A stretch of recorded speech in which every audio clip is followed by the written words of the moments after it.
we go. Okay, thank you. Well, thank you, everybody, for joining us this evening. It's my pleasure to introduce Mara Gorman, who's a community activist, writer, and parent. For the past 7 years, she's been involved with gun violence policies in Delaware. She served as a Delaware volunteer for the state chapter of Lead for Women's Demand Action for Gun Services. And we're so happy that she's joined us this evening. She has been named one of the top 10 influence Delawareans in the politics over the past 10 years in the News Journal. And we're so happy that she's joining us this evening to talk about some of the safe in their areas for communicating gun violence statistics and laws in the first state. And we're so happy that she's joining us this evening. So, Mara, thank you for your time. We're looking forward to your conversation and your PowerPoints. And I'm going to pass it over to you if we can just make sure that we that's totally share fine. your vision. Yeah, thank you. Thank you all for having me. I'm Mara Gorman. As Mike said, I'm the volunteer state chapter lead for Moms Demand Action in Delaware. And I'm going to talk a little bit about what Moms Demand Action is in a moment. But before I do that, I want to make sure that everyone on this call knows that I'm incredibly grateful to Westminster Presbyterian, which you gave a donation from your collection to us. And we just completed some very successful advocacy work, and that was in part funded from your donation.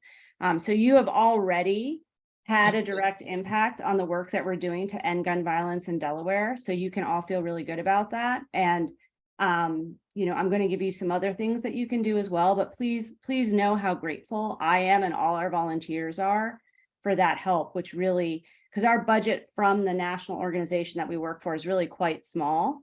And that gave us a lot of freedom to do some great stuff. So thank you all. So I'm going to start sharing my screen. I do have a presentation. So one of the mottos of Moms Demand Action is basically the idea that showing up means something. So I think all of you probably know that if you're on this call. Whoops, I jumped ahead. Because, you've taken the time to come, but really, we view it that there's no such thing as a small action, basically, is what it comes down to. Anything that you do to help is meaningful and important. And there are a lot of different ways you can help. And I'm going to talk about some of them this evening. So what is Moms Demand Action? So Moms Demand Action is part of Every Town for Gun Safety, which was founded, Moms Demand Action was founded 10 years ago in December after the Sandy Hook shootings in Connecticut by a woman named Shannon Watts. We have grown to be a grassroots movement of over 10 million Americans fighting for public safety measures that can protect people from gun violence. I really don't like that my computer keeps moving this slide ahead.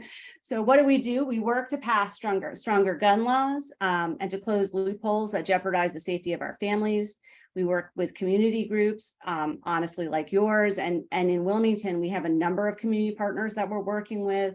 You may have heard of some of them. We work with Center for Structural Equity, with Wolfie. We work with Margaret Guy at the Stop the Violence prayer chain. I'm a member of the Newark area NAACP. So we have a lot of different community partners who help us do our work. And our goal is to create a culture of responsible gun ownership. We know that gun violence is preventable, that we don't all have to live the way we are right now with gun violence being so pervasive. And we're committed to doing what it takes to keep families safe. And then when I want it to go forward, it doesn't. There we go. One thing I always like to acknowledge when I'm giving these presentations is the importance of survivors in our work. And I have grown to a place where I actually no longer assume that people aren't survivors, but I assume the opposite, because my experience has been that gun violence is unfortunately so pervasive that it touches way more people than you might think. And we identify survivors as really anyone whose life has been impacted by gun violence. So that might be someone who knows someone who used a gun to shoot themselves. It might be someone who was injured themselves by a weapon. It might be someone who was in a situation where there was a shooting, and even though they weren't hurt or directly impacted, it had mental health consequences for them. So we invite anyone who identifies themselves as a gun survivor to join us in that context. If this resonates with you, you should feel free to text the word survivor to 64433, the number 64433, and that will get you connected with the Everytown Survivor Network, which is a group that offers opportunities to share your story, community support with other survivors, and other resources. But personally, survivors are what drive our work. We had a rally on Tuesday evening that we had a number of survivors speaking at, and their stories were all completely different from each other, but one thing was the same, which is that the trauma that they experienced and the desire to see meaningful change. So what did Moms Demand Action achieve nationally in Delaware and in 2022? And I would add to this, this is, already a little bit dated. I would say now starting in 2023 as well. There's a lot, actually. So nationally, Joe Biden signed the Safer Communities Act, which was the most impactful piece of gun safety legislation in national, federal gun safety legislation in 30 years. And it did things like clear up resources, close loopholes, clear up resources for states to get money to support the passage of red flag laws, which are laws that enable law enforcement to remove guns from people who are in danger of hurting someone else or themselves. And it was really important. I was very privileged to be at the White House for the signing of that bill, for the ceremony that they had out on the lawn. And it was so incredible to get together with all of the activists and people who had worked to make that happen, including our own Attorney General and our Congresswoman. In Delaware, we had a similarly busy year last year. We had been working to pass a law that I'm going to talk about in a minute, and that did not, in fact, pass. But what the legislature did do was, and what Governor Carnage did sign, was we signed a bill that raised the age of most people owning most firearms from 18 to 21. We increased industry accountability and made it easier for people to sue in the case of an improper gun sale. We limited magazine capacity. We also passed a law that prevented domestic abusers from getting their hands on weapons. We passed a secure storage law. We also passed a law that would ban assault weapons. And we were the first state in over a decade to do that. So that was all really meaningful. A lot of it was driven after the events at Uvalde, which I'm sure you're familiar with, which were really horrible. But here's the thing that didn't happen. What didn't happen is we did not pass a handgun permitting bill, which was on the table. The Senate did pass it. It went to the House. Moms Demand Action volunteers testified in great numbers in support of the bill. And it passed out of the House committee, but then they sent it to the Finance Committee and let it die. So what we're fighting for right now is a permitting bill. And what Moms was able to do was to insist that we would support the passage of all that other legislation, which is important and I'm really grateful for. But in terms of Delaware and how many people it would, how many lives it would save, I don't remember the last time someone was shot and killed with an assault weapon in Delaware, whereas handguns are being used literally every day to hurt and kill people. And so that, in terms of meaningful life-saving measures, that is the most important one. So when we agreed to help the legislature out with these other bills, one of the things that we kept talking about and insisting was we need to do the permitting bill next. You need to not let that go, even though you're going into a new session and you passed a lot of gun legislation. So what happened was that It worked. So I consider that a success. This photo is from yesterday. We had so many people there yesterday for our advocacy day that we actually couldn't fit them all in the photo frame or on the stairs of Lake Hall. I was a little worried about those old stairs. And it was very exciting. We actually were there in support of SB2, which is a reintroduced permitting bill. Senator Lockman, she may be the senator for some of you since you live in the Wilmington area. She was the sponsor last time, and she agreed to sponsor it again in the Senate and be the introducer of the bill. Mimi Minor Brown, who serves the Newcastle community, is the lead sponsor in the House. And yesterday we spent the day meeting with legislators and lobbying them for this bill. And also they had the committee hearing yesterday in the Senate Judiciary Committee. And we packed the gallery, much to the dismay of the gun rights folks who always show up when we're there. And we're expecting, I think, on a regular weekday to kind of waltz in there, and they couldn't get in. And we're very annoyed that they couldn't get seats because we had filled the gallery, which was very satisfying because usually the opposite happens. And the bill was signed out of committee, and there's going to be a floor vote, on it on Tuesday. I'm not certain after that at what point it will be in the House or even for sure what committee it'll be in. But I can assure you that our volunteers will be there to testify in the House committee hearing as well. And one thing that you can do to help out with this effort right now is send emails or call your senator and your representative and ask them to support SB2. Or in the case of Senator Lockman or some of the sponsors, you could thank them for sponsoring it. I will share the link in the chat, when I'm all done talking, that will link you to the page that has I have two links I can share with you. One is a backgrounder on the bill that gives you information and statistics about it. And the other is the link to the page for the General Assembly for the bill itself. I will say that the reason that permitting bills are important is because they reduce both gun homicides and gun suicides. 50% of the gun deaths in Delaware are homicides, and 50% of the gun deaths in Delaware, roughly, it's like 48-50 are suicides. So this should have a meaningful impact on gun deaths in Delaware for that reason. Permitting bills stop straw purchases, which are when someone who is legally able to buy a gun buys them and either sells them or gives them to someone who shouldn't have them. So it's trafficking.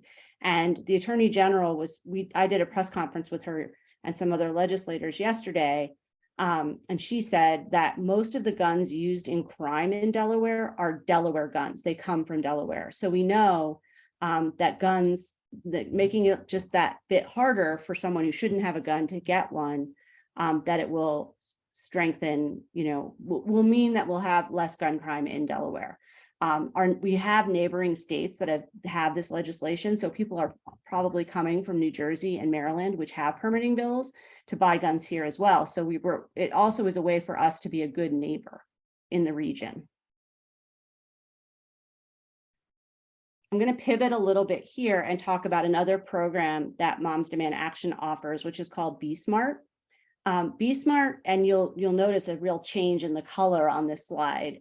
We don't brand this with the Moms logo or information because it's Moms Demand Action, and our political stuff is 501c4. This is part of our 501c3 wing, and it's meant to be purely educational. And it is intended largely for families, although we also provide these materials for community centers. Right now, the Wilmington Be Smart lead is working on getting the materials handed out at food bank locations for the Food Bank of Delaware. And the idea here is the idea of modeling and teaching about responsible gun ownership, because we know that a lot of shootings that happen, particularly shootings involving children, happen because people have not stored their guns securely. So the SMART is an acronym, and it stands for the words that are up here on the screen. This program educates people about how to do safe storage, and also how to normalize conversations about that. If you're like, say, a parent or a grandparent, and you have a child or a grandchild who's going to someone else's house to play, when you ask about things like, do you have pets? Because my daughter is allergic. You can also say, do you have firearms in your home? And if they say yes, you can say, well, I hope, can you just let me know? I'm assuming that you have them stored securely, and that you have the ammunition stored in a separate place. And they say, yes, we do. We believe that's important. You say, great, we can do the play date. The other thing that Be Smart does is talks about recognizing the signs of suicide, because we know that gun suicides are on the rise among teens, and actually children younger and younger, as young as 11 and 12 years old. And the problem with having a gun when you have suicidal ideation is you're much more likely to succeed. So it's very important to make sure that, everyone, but in particular children, not get their hands on guns when they are experiencing that kind of crisis. You can see that this is a dated slide because I was advertising the last time I used it, a meeting that happened in March. But we do have statewide calls. This is something you can participate in at the local level in the Wilmington area, or as part of our statewide team where you're covering all of Delaware. And then finally, in our work includes election work. This is different from the legislative piece because it's just a slightly different angle on the whole thing. There are school board elections on May 9th. So we do actually have elections in 2023, which most people think that we don't. I will say that there are people running for school board across the state who, shall I say, probably do not meet the standards of your social justice committee in terms of who you'd like to see in office. And we know that also that some of the conservative Republicans use offices like school boards as benches to build up their team, and people can use that as a springboard to run for state or even national office. So it's very important to get people in there who will do a good job on the school board, but also thinking ahead to the fact that it gives them a platform that may elevate them further.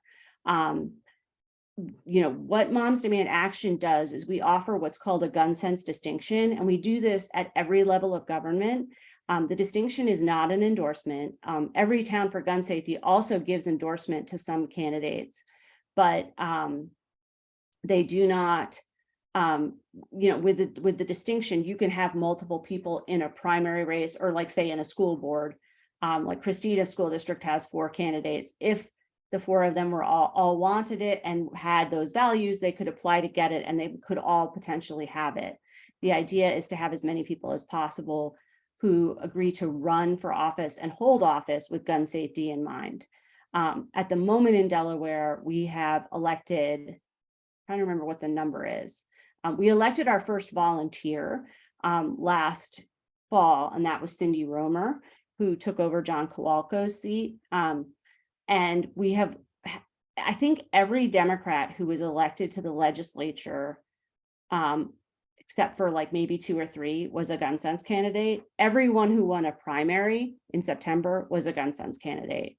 And all 4 of our statewide candidates were gun sense candidates. So Lisa Blunt Rochester, Kathy Jennings, Colleen Davis, and Lydia York were all gun sense candidates.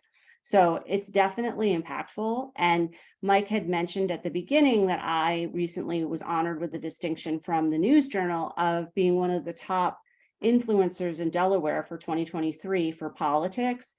The way I view that is, it's fine that it's my picture and my name, but actually what it is a representation of the fact that Moms Demand Action has played a really critical role in both getting candidates elected and then making sure that they enact gun safety legislation.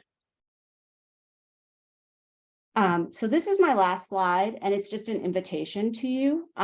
If you would like to join us as a volunteer, everyone in Moms Demand Action, including myself, are volunteers.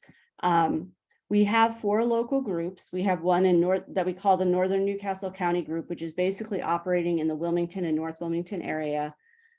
We have one in Newark. We have one in Dover, and we have one that we just are calling the Beaches Group, which is they've been having their meetings at Epworth United Methodist in Rehoboth, but they are for the whole beaches area.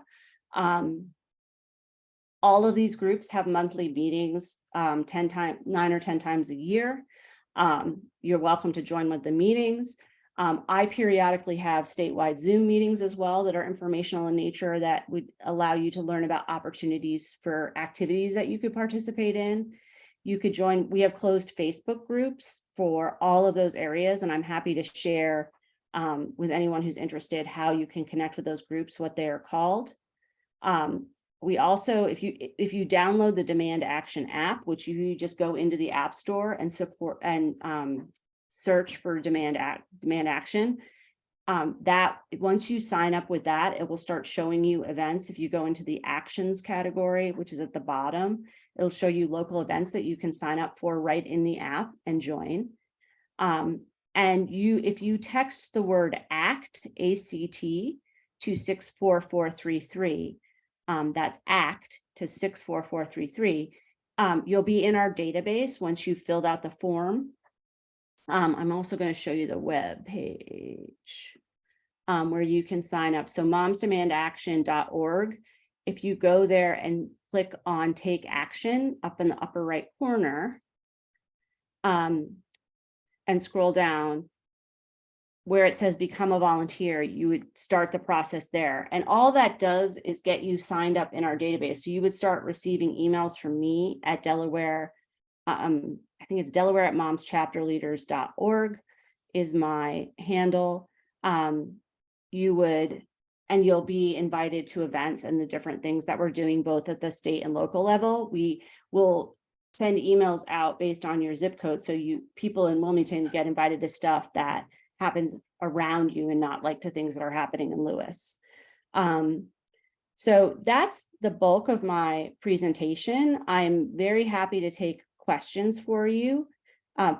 From you. I'm a little tired. I'm definitely running on fumes. Planning our advocacy this week, the last few weeks have been very zooey for me, and I'm running on not a lot of sleep. So I apologize if I was stumbling over my words a little bit, but I'd love to answer questions. I'm going to stop sharing my screen so I can see you all. You can just, I don't know how y'all run your meetings, if you just sort of all chime in or if you raise hands or what you want to do, but.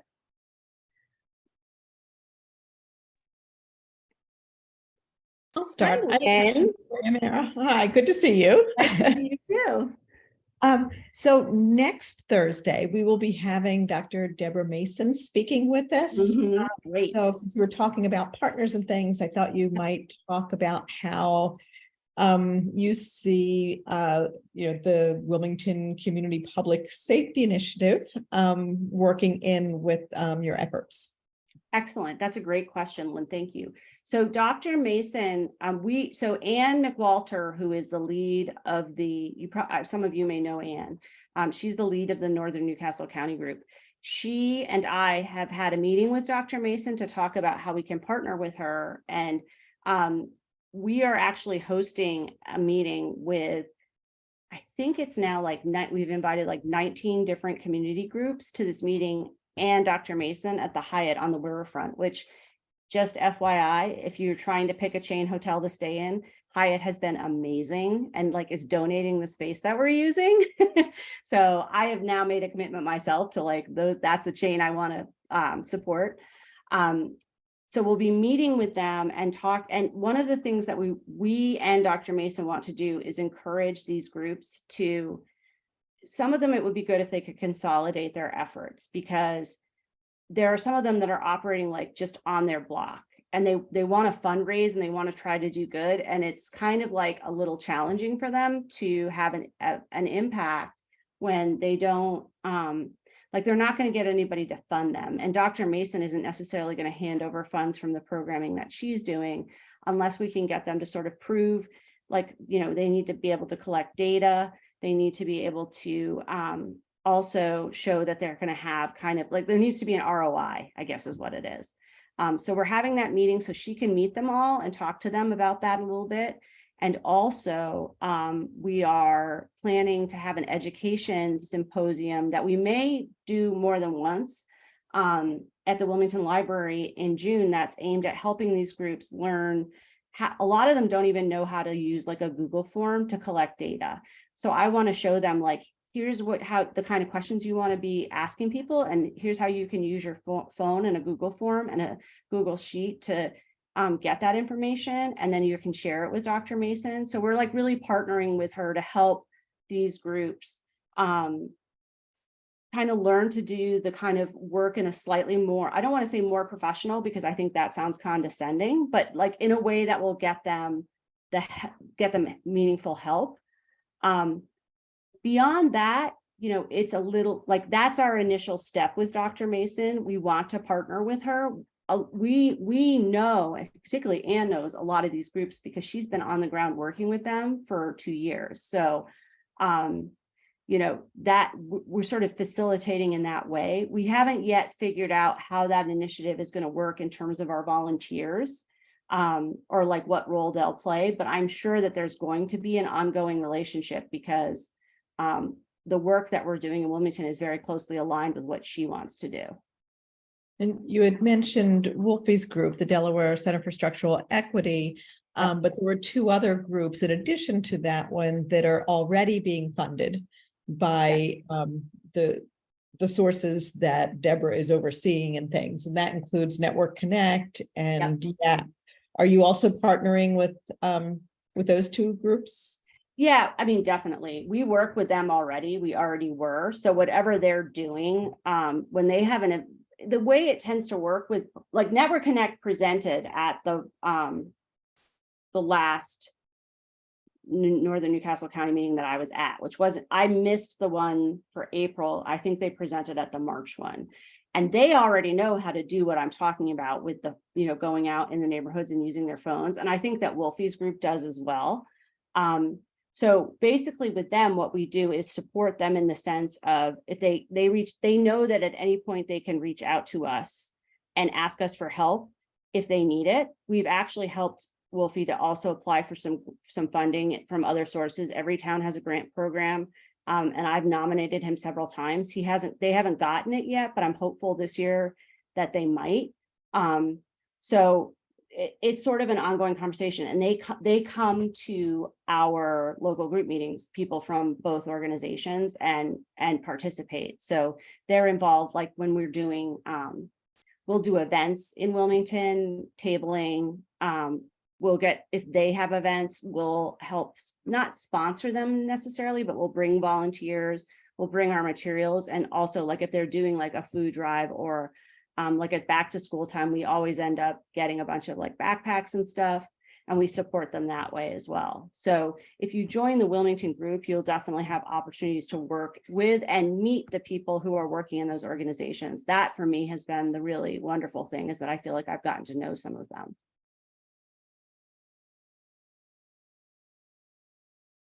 What was it I said? I've now, because my brain is not totally functional, as I mentioned, what did I say I was going to share? I was going to share the bill stuff. That's right. Okay. I can't do 2 things at once. So if anybody has any other questions, I'm happy to answer those, and then I can go and grab that stuff for you. Thank you, Mara. Mike and Nate here. I was just curious, as far as kind of the steps moving forward, as an organization who's very involved in trying to prevent racism and gun violence and other things, what are some of the things that us as kind of participants in trying to learn, as well as trying to advocate how we can help your organization, what would be some of the priorities that you would recommend, how we can help? Sure.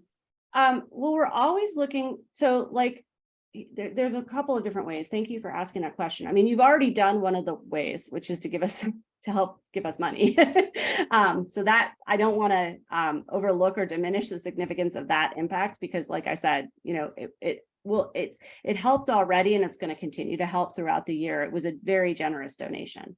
But other ways that you can help are, so like the reason I kind of broke the presentation up into different areas is we're always looking for boots on the ground in all of those areas. We need volunteers who are willing to show up and staff tables.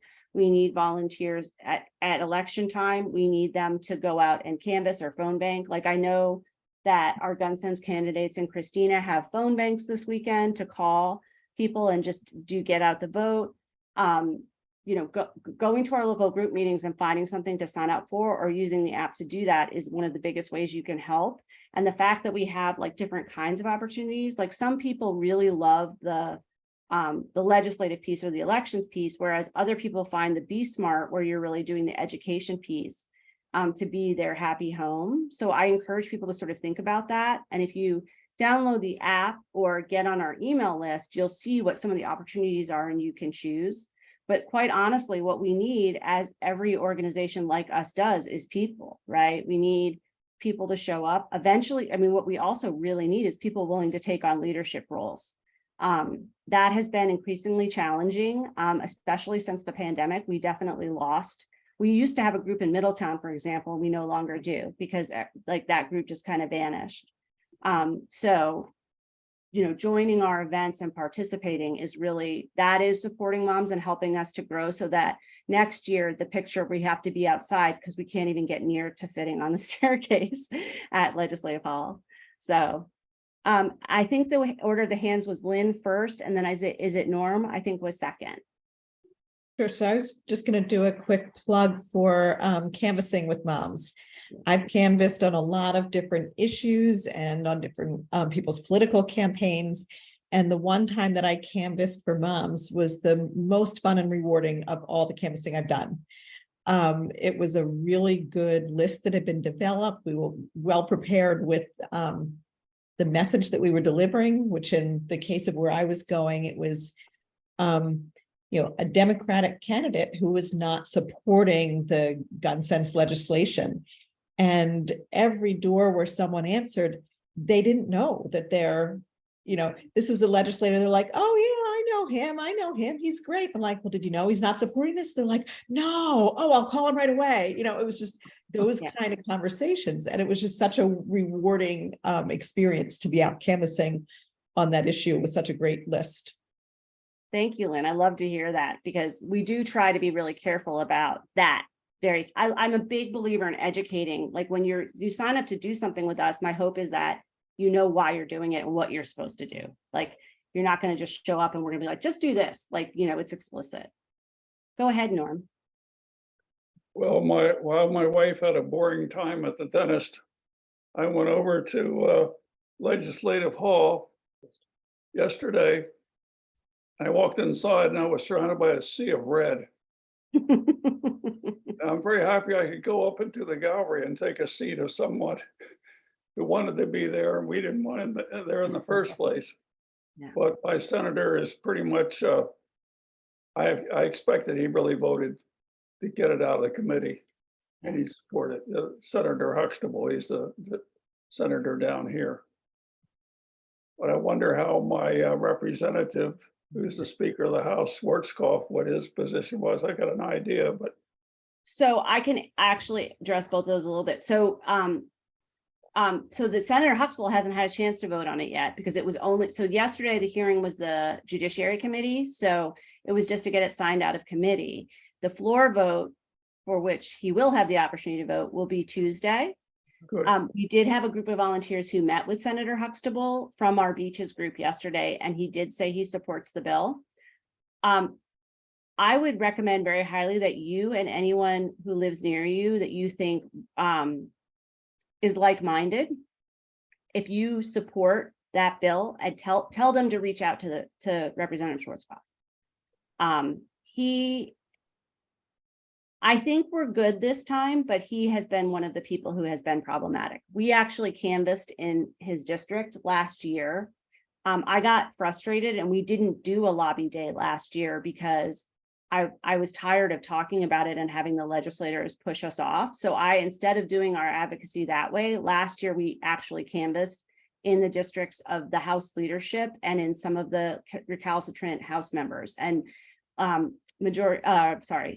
Schwarzkopf was one of the districts. So emailing him, reaching out to him, calling him and saying, you really hope he's going to support this, I think is really important. And I'm glad you brought up the idea that there are states surrounding us who've already passed such laws. Yeah. So citizens from those states can come to Delaware and purchase a handgun. Yeah. And I would add that one of the tacks that we're trying to take this time, we are thanking them for passing all that wonderful legislation last spring, because I don't want to make it sound like I'm ungrateful that they passed it. It was really great that they did. They just didn't do everything that they ought to have. And now they have the opportunity to correct that. That's like my attitude about it. Good. Thank you. Yeah, no problem. Are there any other questions? All right, so I'm going to go and in the Go ahead, chat, Laura. I'm going to, oh yeah, go ahead. I'm just waiting see if others had questions. I'm sorry to dominate. No, that's so okay. much stuff. I have two more questions. One, the other partner that you didn't mention is the Delaware Coalition Against Gun Violence. Yes. Can you talk a little bit about the different role that they have? Because that was also Sure. one of our speakers last year. So we, Sure. at least some of us here, have heard from that organization. So my work with, Delaware Coalition Against Gun Violence is their way of operating is different than ours. Their sort of structure and model is different. Tracy Murphy, who is the director, I assume that was who came and talked to you. Yes. She does a lot of fundraising, and then she does a lot of advocacy, like she does more sort of direct lobbying at Lake Hall. You know, I'm a volunteer and she isn't. So like her modus operandi, I think, is a little bit different. She spends more time down there concerned with policy and talking to legislators. She does things like she did a really great and important poll, you know, because she'll fundraise and she'll raise money to do this, where we were able to give statistics to legislators showing that the majority of Delawareans support a permitting bill. She has like really interesting public forums with people from Johns Hopkins, researchers who can talk about the impacts of gun violence. So I view her as like an ally in the fight, but I feel like the work that she's doing is just really different than ours. You know, she's not out there like organizing and trying to grow volunteers or get people out on the streets. That's just not what she's doing, which is fine. Like, we need everybody doing all the things. And she's an excellent spokesperson for the cause. She's very well spoken. So she will also be a speaker at different events and that kind of thing. So I would say we're allied in the work, but we're doing different things. Well, last question is just a very technical question about SB2. Sure. You know, it's very similar to the bill from last spring, but it does have some changes, including one change that, in talking with some other advocates, we didn't quite understand with regard to the records keeping. And I was wondering, yes. I was wondering, there must be a backstory. Who requested that change, and do you understand what was behind it? Yes. Unfortunately, I do. So, okay. So allow me to walk, you know, because the next thing I'm going to do is share the bill with you. So before I do that, let me talk a little bit about what the bill does and doesn't do. And eventually I will answer your question, Lynn. So what the bill does is it requires anyone who purchases a handgun to get a permit card before they do so. To get the permit card, they have to do a slightly more intensive background check than a point of sale background check where they get fingerprinted. They also have to do a safety training course in how to secure the gun safely, and also how to store it securely and to use it, right? You know, because people are buying guns now and they may never have fired or touched a gun in their lives. So that was true last time, and it's still true. Some changes to the bill that weren't true last time are thus. One, people who already have a concealed carry permit do not need to do all of that. They still have to get fingerprinted, but they don't have to do the training piece to get I'm wondering if they need new fingerprints. I don't want to speak out of turn. I don't always know I'm not totally a policy wonk, but I think my understanding of it is they still have to do that piece, but they don't, I know they don't have to do the training because they already do the training to get the concealed carry permit. So we've exempted concealed carry permit holders from needing it to get a permit to carry a weapon openly. The third piece, I'm sorry, the next piece that changed was there was a real concern from certain legislators about equity. And the permit, we had made the permit basically pretty low cost, and the permit was going to be free, but you have to pay to get fingerprinted and you have to pay for the training. And that could be as much as $250, $300. So the change we made was you can get a voucher from the state. It's a means tested program for, I believe it's 200% of the poverty line. People who are at 200% of the poverty line or make less than that, they can get a voucher for state to get training from the state. The state isn't going to run the training, but they'll give you a voucher to get it, to do it at a gun range. So that addresses a real concern that we had from some of the legislators about their constituents not being worried about the cost. The final piece was the record keeping piece. And the original bill, as Lynn pointed out, had a data collection piece in it that would require centralized database of records to be kept on gun sales. Right now, records are kept of gun sales, but they're not centralized in an accessible way. So when law enforcement wants to try to trace a gun, they have to go to like a gun store, which some of them may just have, they may not even have it on a computer, right? It might be just a file, a paper file that's in the store, and it's not the most searchable thing. So the original law had the creation of a database that would last, it would be deleted after 2 years, because the original feedback that we had from law enforcement was that was enough time, that most of the guns that were purchased through straw purchases were used within 6 months, and that would have a meaningful impact.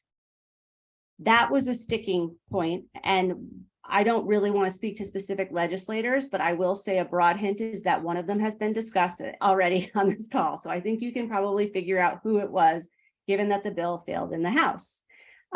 So what we decided was it was more important to pass the bill without that piece than to have failure again. We still believe, and when I say we, I mean advocates, Senator Lockman, the Attorney General, we all believe that the record keeping piece is essential to it being fully successful. And in fact, Everytown did some research on this in between and discovered that 2 years really, it was the opposite of what the police told us.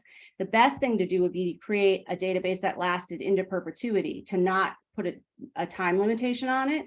So our goal is to pass this legislation and then to push afterward for legislation, for a record keeping bill that would require it for all gun purchases in Delaware and would be accessible to law enforcement and would create a searchable, usable database that can be accessed when guns are used in a crime. So that's the answer to the question. So yes, it got left off. Am I thrilled about that fact? I am not. Am I thrilled that the permitting bill as it stands is probably going to pass? I'm not going to lie, I am. I think even as it stands, it will save lives. We saw last year, I don't know if you saw the story, I forget the exact number, but the Attorney General made an arrest, several arrests that had for trafficking in the southern part of the state last year. And I think it was 2 people had been killed. There were like 100 counts of trafficking. It was like 3 individuals who had 100 counts of trafficking. And we know of 2 people who died because those guns were out there. And this will help with that. But, thank you. That does help. And I'm glad that the record keeping will be addressed in a follow-up bill. I'd heard that alluded to. But even in the current bill, there is a phrase in there that actually opens up, has broader language for the use of the records than was there before. Why did that get loosened up? Yeah, well, I think because we know that it's important, and I think that maybe they were trying, I think the attempt is to create a fertile field once we do pass that piece. Okay. And they must have had, I was not privy to the conversations around it, so I don't know exactly, but my guess, if I had to guess, is they got a sense in conversations that that was going to fly, and they thought, we'll go for it. It may end up not, you know how it works, Lynn. It may not end up being in the final bill. They might have put it in there as something to strip out. We've learned from experience that sometimes it's a good idea to make the people who are squeamish about this stuff have something in there that they can take away and then think they've done something to strengthen it in their minds. I see another hand. Hi, Sally. Hi, I have a question. What is the number of the bill last year so I can look up to see whether to thank or not thank my representative? Sure, it's SB 3. Thank you. So I will say it never got a floor vote. So it was, if your representative is a member of the Judiciary Committee, you can look to see if they voted it out of committee. How about the legislation that did pass? Oh, the legislation that did pass. So that's a lot of different numbers. I can put that in the chat as well, just so that you can look them up if you'd like. Thank I you. think that in the House, almost everyone supported almost all of them, but I don't want to, I don't know that that's universally true. So I can, the Democrats were very supportive of those bills. Like that all happened very quickly. There was a lot of enthusiasm around them. And then I think we had some conversions too, like Nicole Poore in the Senate voted for everything and actually was a sponsor of the assault weapons ban, which was surprising. But I have our packets from last year, so I can pop those numbers in and you can take a look. Thank you. Yeah. Does anybody else have any questions?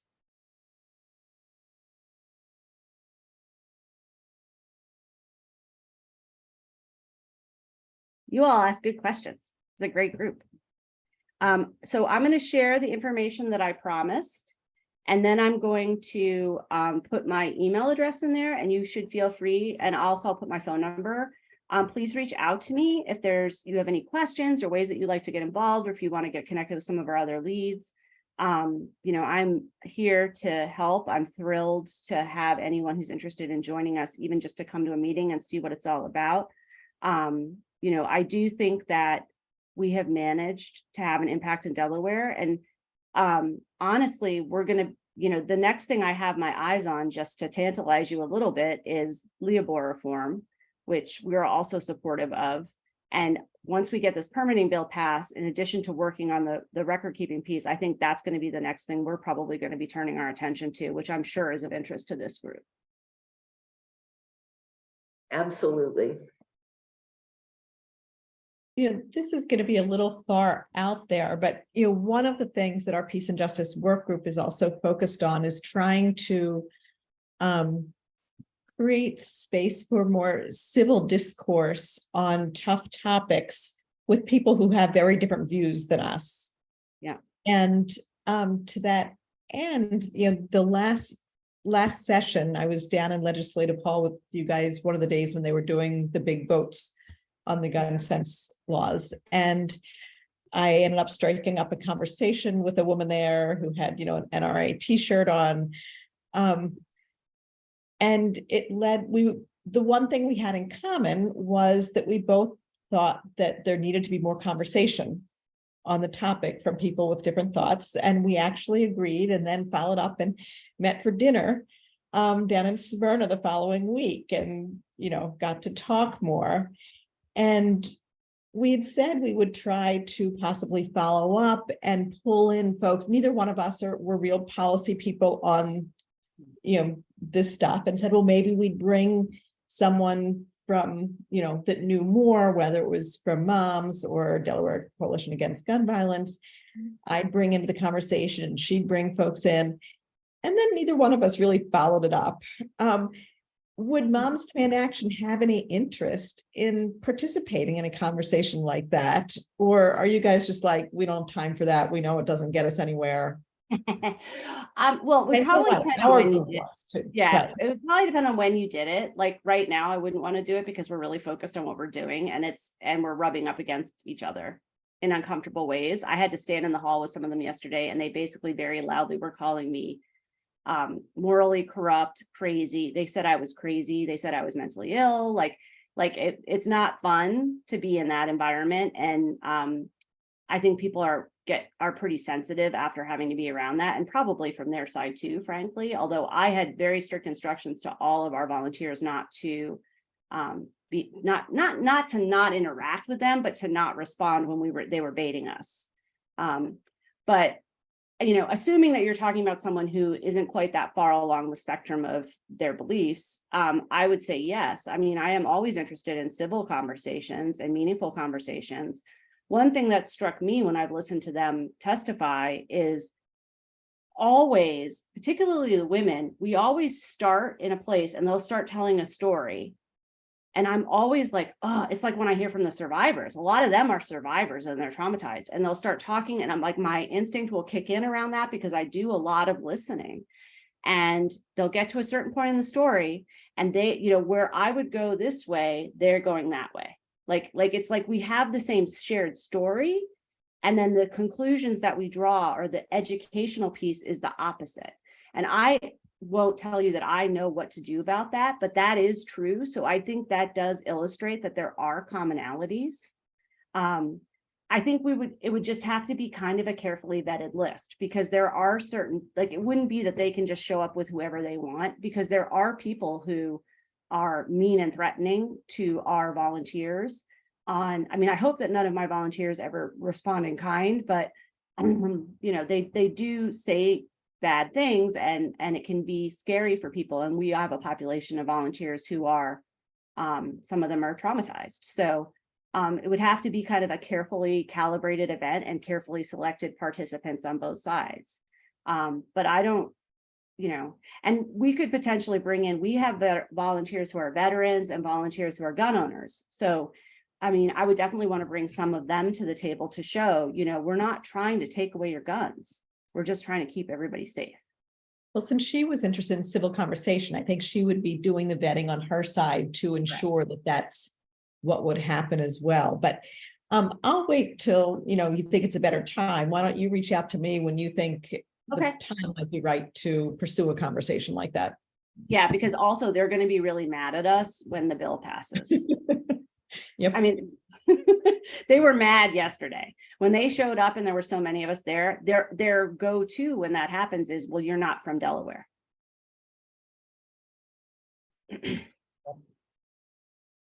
Multiple mentions of buses in the testimony that they gave. I want to add that I on purpose was offered the opportunity to have buses come from Wilmington and Dover for our volunteers, and I did not take every town up on that.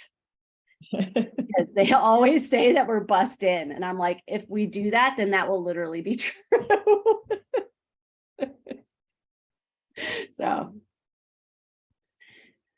it's the problem when you live in a state where you're close to other states, I guess. Anybody else?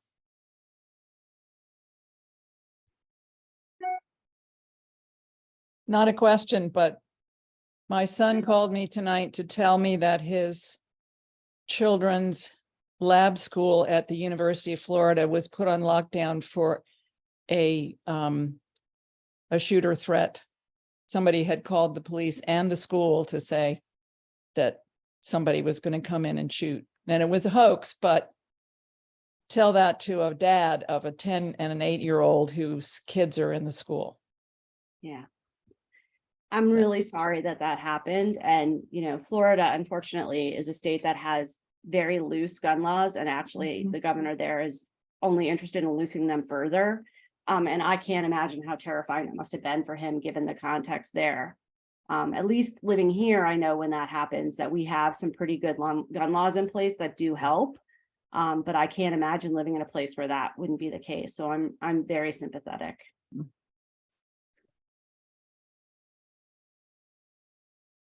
And it's not great for the kids either. We actually had students joining us yesterday for the first time, which was really exciting. And 2 of them testified. One of them was from William Penn, where the school got closed for almost a week in January when a gun was discharged on campus. And she actually has a classmate who she knows who was shot and killed in the last year. So she gave very powerful testimony in support of the bill.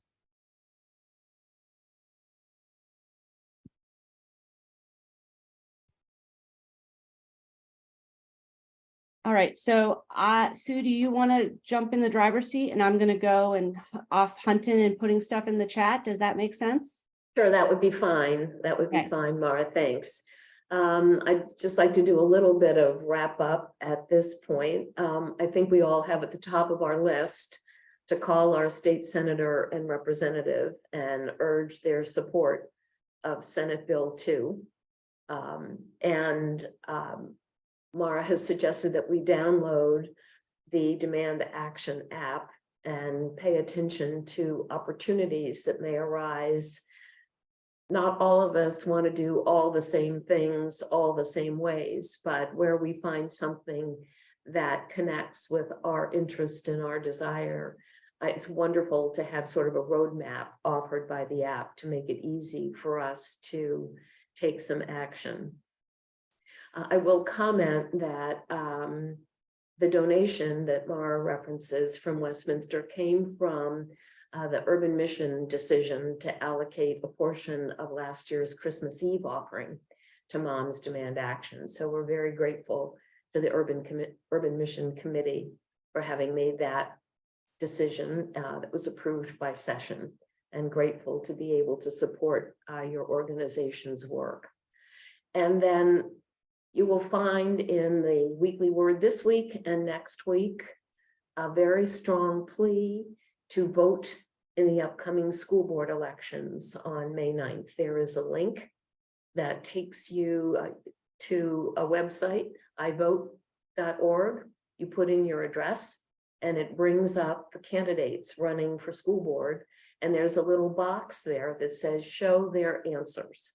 The League of Women Voters has issued a series of questions to each of the candidates, and it gives you a very simple way to see how the candidates who are running for your area of the school board have answered those questions, and should enable you to be well informed about which candidate would participate and contribute to the school board in ways that you think are meaningful for the children in your school district. So I strongly encourage you to follow that link from the Weekly Word and then vote. I have applied for my absentee ballot because I will be in Virginia on May 9th. It's a very simple process to go through to request an absentee ballot if for some reason that you need to. The other thing that's important to know is you don't have to be a registered voter to vote in a school board election. Anybody can. So pass that along to your neighbors and your friends and encourage them to follow the same path and make their voices heard. Because it is not the voter registration rolls, the affiliations, the fact of the matter is that about 2 to 3% of eligible voters vote in school board elections. There was a period of time where it hardly mattered who won a school board seat, but surely today it matters a lot. So please do your research and vote. Thank you. Mara? Yes, I'm sure. I just got my computer gets very slow when I'm doing my Google Drive and the Zoom at the same time. I just am adding the link. This last link is a link to the permit to purchase backgrounder that Everytown created. And then the first link is the link to the bill. And then I'm going to put my email address and phone number. And if any of you want more materials or more information, just reach out to me. Hold on. That's my email. And here's my phone number. Yeah. So thank you all for being such a great audience and asking such great questions. It's really helpful to me to always be running through this stuff and talking about it and thinking about new ways to engage. So if any of you have thoughts about that too, we're definitely interested in partnering. And I'm not sure for the Northern Newcastle County group, I'm not sure where their next meeting is, because they've been moving them around. I believe they had them at Westminster. The meeting in April was at Westminster. But they have them at different locations, but it's usually toward the end of the month on a Sunday afternoon.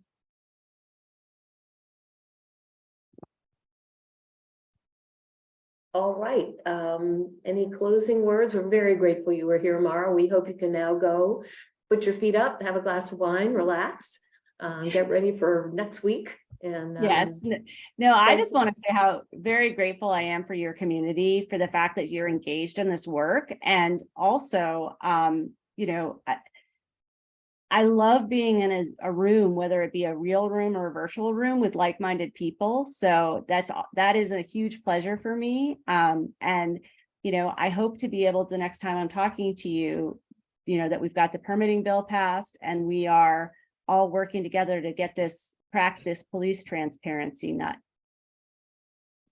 I will tell you, some of you know this, but we do put the recorded programs on Westminster's YouTube channel.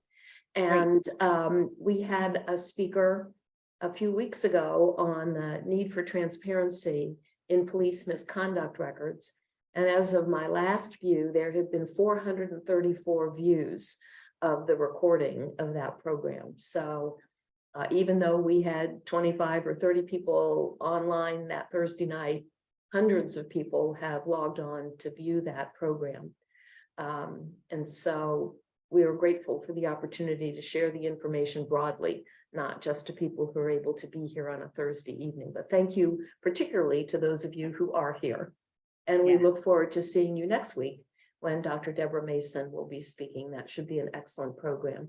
And coming up the first Thursday in June, Wilmington Police Chief Campos will be our guest, and he will give a program on Wilmington City Police. So we tried for quite some time. Lynn can describe our desire to have the Wilmington Police Chief come and speak to our group, and we were resoundingly unsuccessful despite Herculean efforts. So we were very pleased that Chief Campos quickly agreed to come and talk to us, and we're looking forward to that program. So hope to see you all there then. Wonderful. Thank you all so much. Have a great Good night, all. night. Thank you. Well done.